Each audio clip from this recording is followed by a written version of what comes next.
gushimira cyane wese mo kubana natwe ro muri aya makuru yasohotse mu bitangazamakuru bitandukanye reka mbere ku cyamakuru igiye akadomakoma tubwira ko ambasaderi wa Amerika mu Butaliyani yahuriye n'uruva gusenya ahitwa Venice mu gihugu cy'Ubutaliyani. Abaturage bagera kuri 300 mu mujyi wa Venice mu Butaliyani bakoze imyigaragambyo kuwa gatanu ushize abamagana ambasaderi wa Leta Zunze Ubumwe za Amerika mu Butaliyani witwa Tilman Fertitta niko yitwa ni Fertitta ubwo yageraga muri uwo mujyi ari mu bwato bw'agatangaza bakaba baninga politiki za perezida wa Leta Zunze Ubumwe za Amerika Donald Trump. Ababigaragambyaga rero banenze bikomeye cyane ingamba zikomeye z'umutekano zafashwe n'inzego z'ubuyobozi mu gihe Venice yiteguraga kimwe mu birori bikomeye bisanzwe biyiberamo. Uyu ambasaderi Fertitta umuherwe washyizwe muri uwo mwanya na perezida Trump ari kuzenguruka inkombe z'Ubutaliyani mu bwato bwe bwa metero 117 bwitwa Boardwalk mu rugendo yise Freedom 250 Coastal Diplomacy Tour. Ase 250 arugamije kwizihiza imyaka 250 ishize Leta Zunze Ubumwe za Amerika zibonye ubwigenge. Abigaragambya bitwaje ibyapa byanditseho amagambo agira ati Fertitta nagende, Amerika ni tureke, Venice ntigomba gukoreshwa. Nani magambo menshi bagiye bandika bamwishongoraho abishongora ku mukire. Bagerageje kwegera agace ka Riva dei Sette Martini aho ubwato bwa Fertitta bwari buhagaze, ariko bahagarikwa n'abapolisi bari benshi cyane. Muri icyo gikorwa habayeho guhangana gukomeye cyane hagati y'abigaragambya n'inzego z'umutekano, ariko baza gutuza. Abaturage banagaragaje ko bashyigikiye Abanyepalestina mu bice bya Palestina byigaruriwe na Israeli, bagashinja Israeli gukora genocide mu ntara ya Gaza. Ubwato bwa Fertitta buherekejwe n'ubwato bukurura amato manini. buretse gatiya mbere yo gukomeza cakamanza umve kano kantu buretse gatoya. Ibo nge nayirebesheje amaso iriya niyo bita Gehinomu. Nagiye mbona imihora myinshi, nabonye umuhora witwa Ishanga. Rero niba twavuga ngo ni ikibuti kiriya, niba twakita igiki, icyo nzi cyo gusa buretse ongera mve n'uyu nguyu. Umvisha video yasohotse y'umukobwa witwa Kirabo Kisitu y'umusuwagege. Wenda ibyo reka tubyo, ariko mbega urugo uziko wajya mukabyina mwa Jesus. Noneho iyo nabonye ntago ari ingiye, iyo none hitumye mahamuka. Yesu we toka uziko ndi kwikanga mu dayimoni. Nyirancyura wa Nyayikivu ashobora kuba ari nyirakuru uriya mukobwa. Turashize Abandi bati ni umuhora wa Hormuz. Abandi bati budiho buryo uva mwitako nta kuntu n'ubundi ari amataye yabura misoko ya Nile. Abandi bati turemeye noneho koko Nyabingi yaturutse Bugande. Rero nyuma yo kukumvisha abo bantu ikintu agira nkumvishe fresh, nimba nawe utarabona ino video bro ewana ukabari muri babantu rwose bakiraho ngo basiketa ugomba gutunyandikira kuri nimero yanjye ngira ukona kuri screen yawe 0793347225. ino nimero kabisa nyandikira kuri WhatsApp nawe ngugezeho nkwereke icyo metu muhora Hormuz bro. Hano nanjye nayirebye mpita nyamanika we nyandikira nona direct. Bwahagaze ku cyambo cya Riva dei Sette Martini kiri hagati muri kilometero 1 gusa uvuye ku kibuga kizwi nka St Mark's Square cyangwa se urubuga rwitiriwe Mutagatifu Mariko. Ubuyobozi bwa Venice bwongera ingamba z'umutekano kubera impungenge z'uko imyigaragambyo yari iteganijwe ishobora kubangamira ibirori ngaruka mwaka bya Festa del Redentore.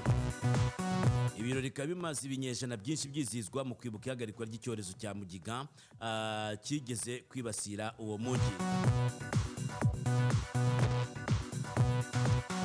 Ni ikinyamakuru gihe akadomakoma cyanditse kuri iyi nkuru, nawe wagisimukira ukareba byinshi cyane bijyanye n'ibi birori, ukareba n'ibindi byinshi bijyanye n'uyu mukire. Rero uyu ambasaderi ni umukire, ni umuherwe, afite ifaranga.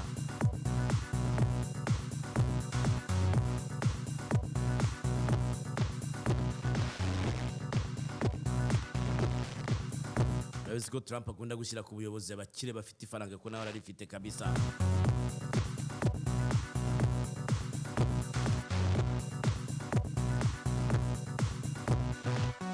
Hanyuma mbere yuko nkomeza n'andi makuru maze nkubwire kuri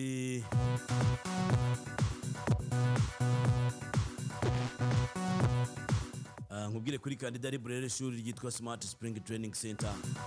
Ni ishuri rizwi kabisa ryemewe n'ibigo byose bishinzwe uburezi mu Rwanda. Aha handi ujya kwiga rero witegura kuba wakwibonera diplome. Niba utaragize amahirwe yo kubona diplome ya A2 cyangwa se warayibonye ariko kumva amanota atakunyuze, hangani wajya kunyura bakagufasha kuvugurura kabisa. Bakaba rero bitwa Smart Spring Training Center. Bari Remera hariya mu Giporoso kandi bagufasha kubona impamyabumenyi A2 mu gihe cy'umwaka umwe gusa baba bagufashije mu mashami atandukanye nka PCB, MCB, MPG, PCM, LFK, HGL, MEG, Accountancy, MPC, MCE, PCM, Tourism ndetse na Food Beverage Operation. Bakaba bakorera kuri GS Remera Protestant mu Giporoso nyine. Telefone zabo ni 0783 22 981 na 0788 ndetse na 0788 na 0788 bitwa Smart Spring Training Center nabo ngabo kabisa.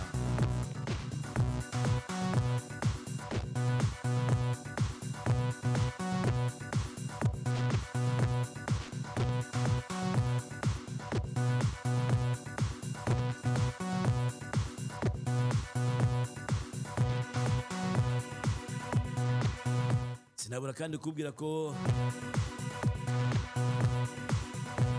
kuri izi moto nziza cyane zitangwa na Spark Taxi, abamotari b'umwuga kabisa bakomeje kuzamura urwego.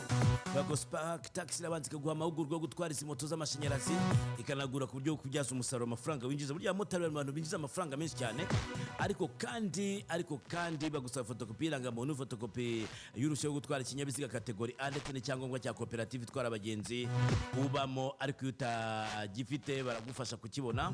Hanyuma kandi bakusaba icyangombwa cyo gutakatiwe n'icyangombwa kirangamimerere umwishingizi wisewe utari uwo mwashakanye ndetse n'icyangombwa cya CRB ukishyura 50 bya mitation. Utayafite baragufasha.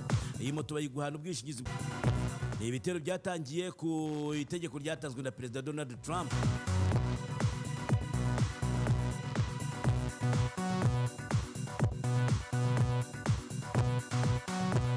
Akaba avuga ko ari guhorera abasirikari bari bapfiriye muri Yorodaniya rero bari bagabweho igitero n'ingabo za Iran. Ariko n'amakuru yasohotse muri iri joro ryakeye aragaragaza ko n'ubundi ingabo za Leta Zunze za Amerika zongeye kurasa ku buryo bukomeye cyane ku birindiro bigiye bitandukanye by'ingabo za Iran. Iran nayo ikongera ikabisubirisha kurasa mu bihugu bitandukanye birimo Yorodaniya, nanone Syria nayo yayirashe ndetse no muri Kuwait barasheyo. Hanyuma amakuru akavuga ko hari indege z'intambara za Leta Zunze za Amerika harimo za kajugujugu zishobora kuba zangijwe n'ingabo za Iran. Hagataho kandi tusubiye ku cyamakuru y'akadomo.com. Hano batubwira ko umuyobozi w'ikirenga wa Iran akaba ari Ayatollah Mojtaba Khamenei yavuze ko igihugu cyabo kizaha Leta Zunze za Amerika isomo rikomeye cyane ritazibagirana mu gihe yakomeza kugaba ibitero kuri Iran. Ni mutumwa bwanditse bwatambukijwe kuri televiziyo ya Leta ya Iran kuwa gatandatu ejo bundi. Khamenei yavuze ko ibitero Amerika yagabye kuri Iran nyuma y'uko impande zombi zisinyanye amasezerano yo guhagarika imirwano yandi Islamabad Memorandum of Understanding byagaragaje ko umukono wa Perezida Donald Trump nta gaciro ufite kandi utizewe. Ati ubu umwanzi w'umunyamerika arimo gushaka gukaza intambara